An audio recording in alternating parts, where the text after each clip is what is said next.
ndabaramukije mwese aho ngiye kubashikiriza uno munsi video nshasha, video ifise akamaro cyane. Ndabatumire mwese kuyumviriza guhera ku ntago gushikire kubera ifise akamaro kadasanzwe.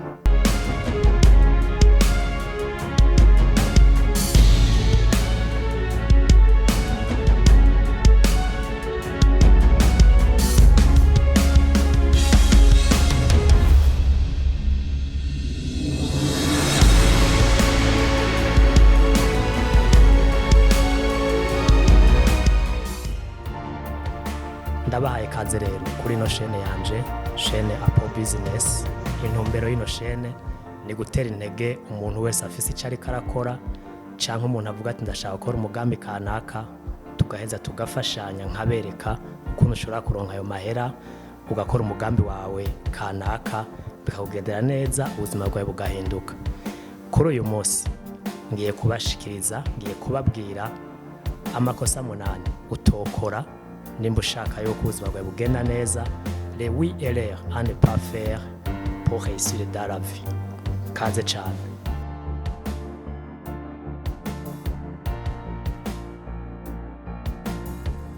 Ikosa rya mbere utokora, kwishimikiza canke guhagarara kuri kahise kawe.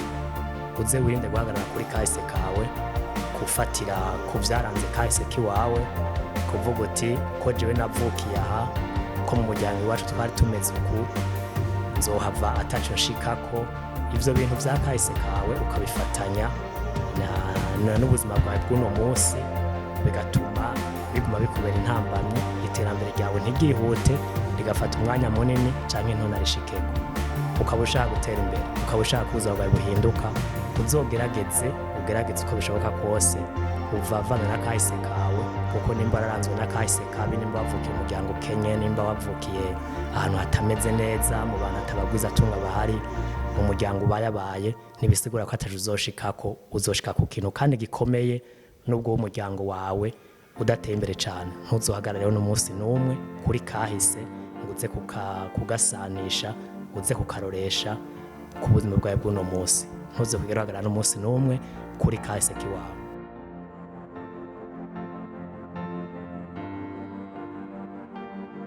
Ikindi cya kabiri utokora, ikosa rikomeye, wogerageza ukirinda igihe cyose kwigereranya n'abandi.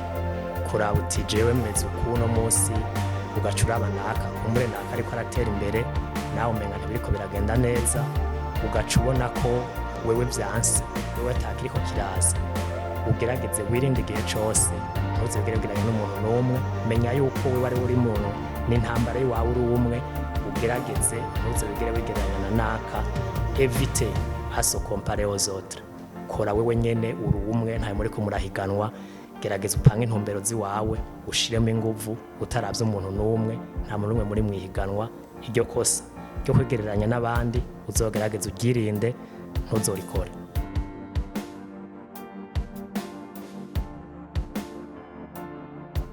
Ikosa rya gatatu wo kwirinda gukora, nimba ushaka gushika ku iterambere, nimba ushaka ubuzima bwawe buhinduka, nimba ushaka kuva aho hantu no munsi uri, kwisuzugura. Ntuzabigere wisuzugura, no sous-estimer pas. Ntuzigere wisuzugura n'umunsi n'umwe. Ihe icizere uri umuntu akomeye, uri umuntu ameze neza. Ndagutera intege uri umuntu ameze neza. Ntuzigere wisuzugura, urashoboye, ntacubuze. Ihe icizere wewe nyene, utaravye umuntu n'umwe, wiyizere wewe nyene urashoboye, nta Imana itaguhaye.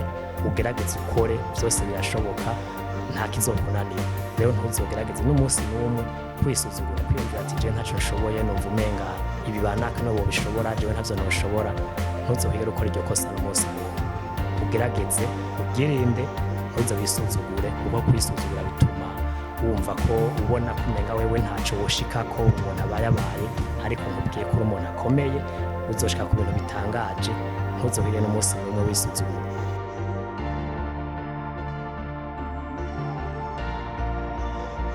Ikindi utokora, ukaba ushaka yuko ubuzima bwawe buhinduka, uzogerageza uko bishoboka kose, ntuzokora ikintu utiyumvamo. Ntuzokora ikintu utiyumvamo. Kora ikintu wumva ko kikuryoheye, kora ikintu wumva ko kiguha amahoro, kora ikintu il faut faire quelque chose qui te passionne. Ne fais jamais une chose qui ne te passionne pas. Kora ikintu umva kiri muri wewe kikugendera neza, umva kikuryoheye. Wirinde gukora ikintu ku gahato, ku kintu utiyumvamwo kubera wabonye ngo nakakiramwungukira ngo nawe wogikora kandi atacu uyumvamwo. Kora ikintu wumva kiri muri wewe nico kizokorohera gushaka kwiterambere. Ntuzokora ikintu ku gahato je ko abandi bantu bariko baragikora, nyabona kora ikintu wewe uyumvamwo. Aho niho uzori kuragerageza gushika ku kintu kandi ubareko uzokugendera neza.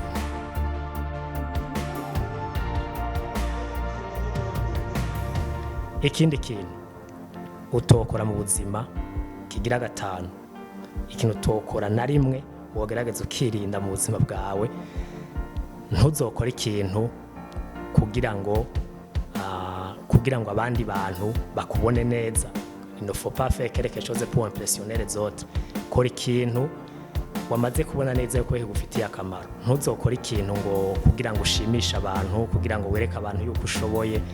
Ntuwigere uharura abantu n'umunsi n'umwe. Nk'ubu nk'akarorero, nimba ubona ko ahantu hoshobora kunywera ifanta ariho hajanye n'uburyo bwawe, ntuzoca ugenda ahantu nimba aho hantu ifanta y'ibihumbi 2,000, ntuzoja kunywera ahantu y'ibihumbi 5 canke ibihumbi 8 kugira abantu babone ko wahicaye, kugira abantu babone ko wicaranye na banaka. Wewe gerageza ukora ikintu udaharuye umuntu n'umwe, utagomba kwimpressiona n'umwe, utagomba gushimisha umuntu n'umwe, utagomba kwereka umuntu n'umwe yuko wewe ushoboye. Ukora ikintu wewe uvuga uti kirajanye n'uko meze, kirajanye n'uburyo mfise. Ntuzokora ikintu n'umunsi n'umwe kugira ngo abantu bakubone ko umuntu akomeye kandi ubaye abantu. Gerageza ntuwigere ntuje gukora ikintu kugira ngo abandi bagushime canke bagire. Kora ikintu wumva nyene kiri muri wewe. Kora ikintu kijanye n'uburyo bwawe, kijanye n'urugero urimo, kijanye n'imyaka urimo. Ntuzokora ikintu uravye abandi bantu kugira ngo ube impression. Ico kintu ntuzoyikore na rimwe kubera ntacyo cyo kumarira n'umunsi n'umwe.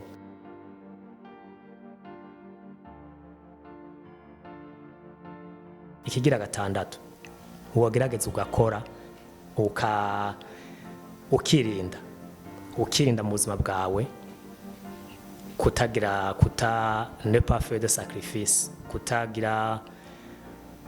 kutiyima ikintu, sinovuga ngo kutiniga, ariko gufata ibintu byose dufate nk'ufise nk'amahera nk'ibihumbi nka 10, ibihumbi 20, ugaca ugomba kuyakonsoma misi yose. Nta kamaro kandi biba bimaze. Gukonsoma ni byiza, na cyane cyane ikintu cyo gufungura. Ntuzoreye gufungura kuko udafunguye neza, udafunguye ivyamwa, udafunguye ikintu bishobora kugira neza mu buzima bwawe, ushobora kugwara. Gufungura ni byiza, ariko ntuzofate ukonsoma uburyo bwawe bwose ufise ku munsi usange ntacu uri kurabika, usange nta sacrifice uri kuragira. Kuko hogira umuntu aronke kazoza, no kuvuga yuko abwiza kubika ikintu. Nimba ukora ibihumbi 100, uraraba ukuntu bika 2, ukuntu bika 10, ukuntu bika ngahe. Mu gutegerezwa kwiyima ikintu, utegereza kora ibintu udakonsoma ku buryo uvuga uti reka mbikire ejo hazaza kugira ntegure kazoza kanje. Ubu nivyo tuba tubishaka, ariko il faut faire des sacrifices. No kugerageza ukiyima, ariko ntuze wime ikintu ufungura. Ndabisubiyemwo, ntuze wime ikintu ufungura kubera ubuzima bwawe bushobora kugenda nawe ugasanga urivuje, cyangwa ugasanga genda utambaye. Ntuzereke kugura impuzu wambara, ntuzereke gufungura ikintu gishobora kumerera neza, ariko ugerageze ntufate uburyo bwose ngo konsome ngo ejo ngo bizimenya. Gerageza urabe ko hari ibyo wiyima kugira utegure ejo hazoza hawe.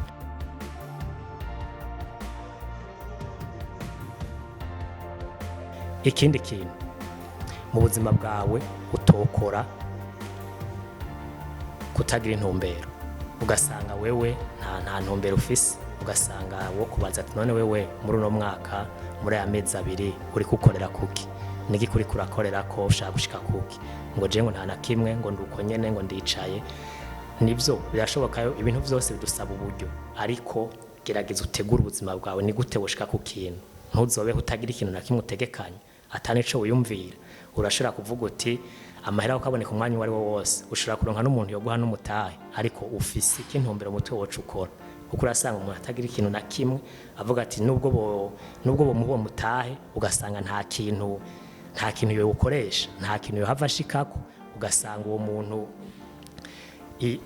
yibereye uko nta ntumbero afise, ararya arose icyo afungura akaryama akavyuka akicara mu mutwe iwe ubuzima n'ubwo nyene nta kintu avuga ati je nanje ndifuza gushika kuri kino kintu, ndetse ukanavyandika no ku gapapuro ukavuga uti jewe ndifuza gushiramo inguvu kugira ngo nzoshike kuri kino kintu. Gerageza ube umuntu, nimba ushaka gutera imbere, nimba ushaka kuzagwa buhinduka, gerageza ube umuntu afise ihangiro, afise intumbero abagomba gushikako.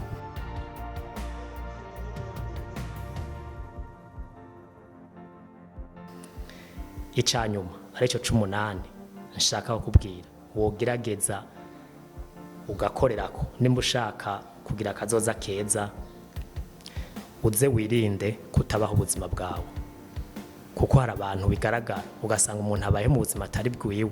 Jewe uno munsi nimba ahantu noshobora gupanga inzu nori 100,000 nkashaka kuja kuba ahantu nzori 200,000, dufate nkori mu 250, cenja gupanga inzu ya 200, kandi ari gupanga ahantu inzu ya 50 canke y'ijana ya 80, ayandi nkayabika kugira ngo ndabe ico nzishikanako. Ugasangiye gupanga ahantu bituma no gufungura nzokwa amafungura mu restaurant ntivyo nakunda, yuko ndonka naho nsumira ngo nzinategura utwo mfungura jewe nyene ntagiye kuyakonsoma ahandi hantu. Ugasanga ugiye kuba mu buzima burengeye ukubaye, burengeye umushahara wawe, burengeye ivyo winjiza.